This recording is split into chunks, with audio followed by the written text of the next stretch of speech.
2016 November 8 Indian ജനത മറക്കാത്ത ഒരു ദിവസമാണ്. അന്ന് രാത്രിയാണ് ഇന്ത്യൻ പ്രധാനമന്ത്രിയായ നരേന്ദ്രമോദി ഒരു പ്രഖ്യാപനം നടത്തുന്നു. നിലവിലുള്ള 500, 1000 രൂപ നോട്ടുകൾ പിൻവലിക്കുന്നു.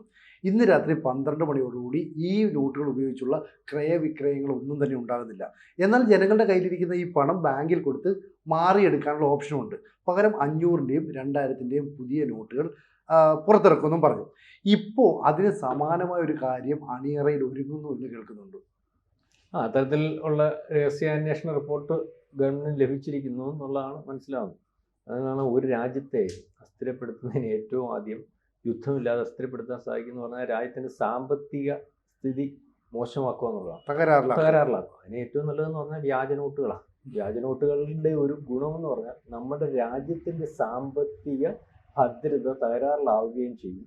ഈ രാജ്യത്തെ അസ്ഥിരപ്പെടുത്തുന്നവർ ഈ രാജ്യത്തുണ്ടെങ്കിൽ അവരെ സമ്പന്നമാക്കുകയും ചെയ്യും. അപ്പം ഇതിനു വേണ്ടി ഇപ്പം പാകിസ്ഥാന്റെ അജണ്ട അല്ലെങ്കിൽ അമേരിക്കയുടെ അജണ്ട അല്ലെങ്കിൽ നമ്മുടെ ശത്രുരാജ്യങ്ങളുടെ അജണ്ടയാണ് നമ്മുടെ രാജ്യത്തെ നശിപ്പിക്കുന്നത്. അപ്പോൾ യുദ്ധമില്ലാതെ ഇതിനകത്ത് നമ്മുടെ രാജ്യത്ത് വ്യാജ കറൻസി അടിക്കുകയാണ്. ആ രാജ്യത്ത് അടിക്കുന്ന വ്യാജ കറൻസി ഇവിടെ കൊണ്ടുവരികയാണ്. ഇത് കൊണ്ടുവന്നിട്ട് ആരെ ഏൽപ്പിക്കുന്നു? ഈ രാജ്യത്തിന്റെ ഭാഗമായിട്ട് നിൽക്കുകയും എന്നാൽ ഈ രാജ്യത്ത് നിന്ന് ഈ രാജ്യവിരുദ്ധ പ്രവർത്തനം അവരുടെ ശത്രു രാജ്യങ്ങളുടെ താല്പര്യങ്ങൾ സംരക്ഷിച്ചു കൊടുക്കുകയും ചെയ്യുന്ന ആളാ സിനു എന്ന് വെച്ചു. സിനുവിനുണ്ട് നീ പൈസ കൊണ്ട് തന്നാൽ പോരെ, സിനു സമ്പന്നമാവും. അതെ, സമ്പന്നമാവും. രാജ്യത്തിന്റെ സാമ്പത്തിക ഭദ്രത തകരും. അങ്ങനെ വരുമ്പോൾ തന്നെ രാജ്യം നശിച്ചു പോകുന്ന ഒരവസ്ഥയുണ്ട്. ഇത് കണ്ടെത്തി വളരെ രഹസ്യമായിട്ട് ഇങ്ങനെ രാജ്യത്ത് വ്യാജ കറൻസികൾ ദീർഘമായി അല്ലെങ്കിൽ വലിയ വലിപ്പത്തിലുണ്ട്. അത് ഒരു പക്ഷേ പുറകോട്ട് പരിശോധിക്കുമ്പോൾ നമ്മുടെ ധനകാര്യമന്ത്രി പ്രതിരോധ മന്ത്രിയുമായിട്ടൊക്കെ ഇരുന്ന് ചിദംബരത്തിന്റെ പേര് പോലും വരുന്നുണ്ട്. ചിദംബരത്തിന്റെ പേര് പലവട്ടം ഈ പറയുന്നത് പോലെ ഇദ്ദേഹം പാകിസ്ഥാനിൽ കൊണ്ടുപോയി അല്ലെങ്കിൽ പാകിസ്ഥാന്റെ കറൻസി അടിക്കുന്നിടത്ത് നമ്മളുടെ നോട്ട് അടിക്കുന്നതിന് വേണ്ടി അവസരം ഉണ്ടാക്കി കൊടുത്തു എന്നുള്ള രീതിയിലേക്ക് ആക്ഷേപം വരുന്നുണ്ട്. അതിനുവേണ്ടി അന്നത്തെ റിസർവ് ബാങ്ക് സെക്രട്ടറി പിന്നെ അദ്ദേഹം എനിക്കൊന്നും ഇപ്പം അകത്ത് കിടക്കുക. അപ്പൊ ഈ രീതിയിലേക്ക് രാജ്യത്തിന്റെ അസ്ഥിരപ്പെടുത്തുന്നതിന് രാജ്യത്തിന്റെ പ്രധാനപ്പെട്ട നേതാക്കന്മാർ പോലും നിന്നു കൊടുക്കുന്നുണ്ട്. അവർ സമ്പന്നമാവുന്ന രീതിയിലേക്ക് വന്നു. 2016 നോട്ട് നിരോധനം വന്നപ്പോൾ ലോകം പോലും ഞെട്ടിപ്പോയി. കാരണം 84% എങ്ങാണ്ടായിരുന്നല്ലോ ഇവിടുത്തെ 86%. ആലോചിച്ച് നോക്കി, ഒരു രാജ്യത്തിന്റെ 86% നോട്ട് പിൻവലിച്ചിട്ട് അത് തിരിച്ചു കൊണ്ടുവന്ന് പല രീതിയിലൊക്കെയുള്ള ചർച്ച വന്നില്ല. ഇപ്പോഴും ഉണ്ട് ലോകത്തിലെ ഏറ്റവും മണ്ടൻ തീരുമാനമായിരുന്നു അത്, അല്ലെങ്കിൽ ഇങ്ങനെയൊന്നും ചെയ്യാൻ പാടില്ല എന്നുള്ളത്. പക്ഷേ നമ്മൾ കണ്ടില്ലേ, അതിന് വേറൊരു ആക്ഷേപം വന്നത് നമ്മൾ കണ്ടു. നോട്ട് നിരോധനം ഒരു പരിധി വരെ കുറ്റമറ്റ രീതിയിൽ പ്രധാനമന്ത്രി പറഞ്ഞു നിങ്ങൾ എൻ്റെ കൂടെ സഹകരിക്കണം. ക്യൂ നിന്നു അല്ലെങ്കിൽ അവിടെ എവിടെയും ചില ആൾക്കാരൊക്കെ കുഴിഞ്ഞു വീണു, ഇതൊക്കെ വലിയ വാർത്തയാക്കുമായിരുന്നെങ്കിൽ പോലും കുറ്റമറ്റ രീതിയിൽ ആ കാര്യം ഒരു പരിധി വരെ രാജ്യത്ത് നടപ്പാക്കി. അതിനുശേഷം രാജ്യത്തിന്റെ പുരോഗതിയിൽ നമ്മൾ വിചാരിക്കാത്ത ഒരു മുന്നേറ്റം ഉണ്ടാകും. മനസ്സിലാവുന്നുണ്ട്. അപ്പം അന്ന് നമ്മൾ ഈ പറഞ്ഞതുപോലെ കണ്ട ഒരു കാര്യം എന്ന് പറഞ്ഞാൽ 100% നോട്ട് തിരിച്ചു വന്നില്ലേ എന്ന് പറഞ്ഞുകൊണ്ട് നമ്മുടെ മാധ്യമങ്ങൾ ഒരു ആഘോഷം ഉണ്ടാക്കി. സിനു ശ്രദ്ധിച്ചായിരുന്നു? തീർച്ചയായിട്ടും 100% നോട്ട് തിരിച്ചു വന്നു. പിന്നെ എവിടെയാണ് ഇവിടെ വ്യാജ കറൻസി അറിയാമോ? നമ്മുടെ കേരളത്തിൽ മലപ്പുറത്ത് പോലും ഇപ്പോഴും ഈ 100% നോട്ട് തിരിച്ചു വന്നെങ്കിൽ വ്യാജ നോട്ടുകൾ ലക്ഷം കോടി രൂപയുടെ ഇരിപ്പുണ്ടാണ് രഹസ്യാന്വേഷണ റിപ്പോർട്ട്. കാരണം ഇത് മാറാൻ പറ്റുന്ന ഒരവസ്ഥയില്ല. നിന്റെ വല്ലാത്തൊരു ഗാണമെന്ന് പറഞ്ഞാൽ ഇത് മാറണമെങ്കിൽ നിങ്ങളുടെ പണമാണെന്ന് അക്കൗണ്ട് ചെയ്യണം, അല്ലെങ്കിൽ തെളിയിക്കുന്ന ഒരു അവസ്ഥ ഉണ്ടാവും. കൂടുതൽ പണം പിന്നെ അതായത് രാജ്യത്ത് 2 ഗുണമുണ്ടായി. കാരണം ഈ വന്ന പണത്തിന് മൊത്തവും 100% പണം തിരിച്ചു വന്നെന്ന് പറയുമ്പോൾ ഈ വന്ന പണത്തിന് മൊത്തം അച്ഛനുണ്ടായി. അല്ല, അത് ടാക്സ് കൊടുക്കുന്നതിന് കാരണമാകത്തില്ലേ? അപ്പൊ അതായത് നമ്മളുടെ രാജ്യത്തെ ഒളിച്ചു വെച്ചിരുന്ന പണം മൊത്തവും വെളിച്ചത്തായി. അതായത് ഇതിനെല്ലാം അക്കൗണ്ടബിലിറ്റി ഉണ്ടായി. അക്കൗണ്ടബിലിറ്റി ഉണ്ടാകുമ്പോൾ വിചാരിക്കും അതിനെന്തോ അക്കൗണ്ടബിലിറ്റി ഉണ്ടായാൽ ആ രാജ്യത്തിന് ടാക്സ് കൊടുക്കേണ്ടി വരും. അതിനുശേഷം ടാക്സിന്റെ വർധനവ് കണ്ടില്ലേ? അപ്പം ആ രീതിയിലേക്ക് വലിയ ഗുണമുണ്ട്. ഇപ്പം വീണ്ടും നമ്മൾ കണ്ടില്ലേ, നമ്മുടെ 2000 നോട്ട് ഇപ്പൊ കമ്പോളത്തിൽ ഇല്ലല്ലോ. ഇല്ല, എന്തായിരുന്നു ഇപ്പൊ ഇല്ലാത്തത്?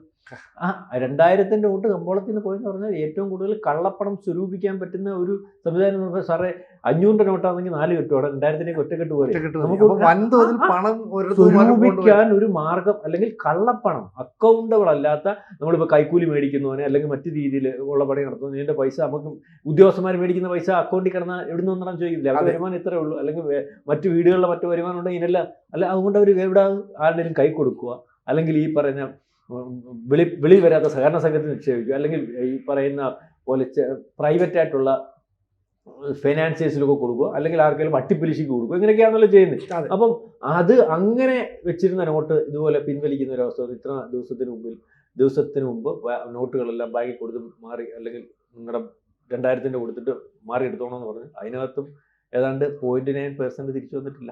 അതെ. എത്ര 0.9% നമ്മൾ പറയുമ്പോൾ എത്ര ലക്ഷം കോടിയാണെന്ന് അറിയും. ഉം, അപ്പം ഇതിനകത്ത് ഈ രീതിയിൽ അപ്പൊ വീണ്ടും ഇപ്പൊ നമ്മളുടെ രാജ്യത്ത് സുസ്ഥിരമായ GDP ലോകം ഇപ്പൊ IMF പറഞ്ഞേക്കുന്ന ഏറ്റവും വേഗത്തിലുള്ള GDP ഗ്രോത്ത്, സ്ഥിരമായ GDP അല്ലെ സുസ്ഥിരമായ സാമ്പത്തിക ഭദ്രതയുള്ള രാജ്യം ലോകത്ത് ഇപ്പോൾ പരിശോധിക്കുമ്പോൾ ഇന്ത്യയിലാണ്. അതുപോലെ GDP ഗ്രോത്ത് ബാക്കി പല അമേരിക്കയുടെയും ചൈനയുടെയും ഒക്കെ തുലനുമ്പോൾ നമ്മുടെ ഗ്രോത്ത് വളരെ വേഗത്തിലാണ്. അത് അതിൻ്റെ കാര്യം എന്ന് പറഞ്ഞാൽ സ്ഥിരമായ അല്ലെങ്കിൽ പ്രതീക്ഷയുള്ള അല്ലെങ്കിൽ ഡെവലപ്പ് ചെയ്തുകൊണ്ടിരിക്കുന്ന രാജ്യം. ഇതിനകത്ത് കോട്ടം വരുത്തണമെങ്കിൽ പല യുദ്ധം ഉണ്ടാക്കാൻ നോക്കുന്നു, പല രീതി താരിഫിൻ്റെ രീതി പല രീതി നോക്കുന്നു. അപ്പം ഇപ്പം വരുന്നതെന്ന് പറഞ്ഞാൽ വീണ്ടും ദാവൂദ് ഇബ്രാഹിമിൻ്റെ കെയർ ഓഫുള്ള ഡി കമ്പനി ഇതിന് ശ്രമിക്കുന്നത് വ്യാജ നോട്ട് അടിച്ചിരിക്കുന്നു. അത് കൊണ്ടുവരുന്നതിന് ഉപയോഗിക്കുന്ന മാർഗം എന്ന് പറഞ്ഞാൽ ഒന്ന് ബംഗ്ലാദേശ്, രണ്ട് നേപ്പാൾ ബോർഡറിൽ കൂടി കടത്തുന്നതിന് വേണ്ടിയാണ്. അതായത് വൻതോതിൽ ബംഗ്ലാദേശിൽ നോട്ട് എത്തിച്ചേർന്നിരിക്കുന്നു, അതുപോലെ നേപ്പാളിലും എത്തിച്ചേർന്നു.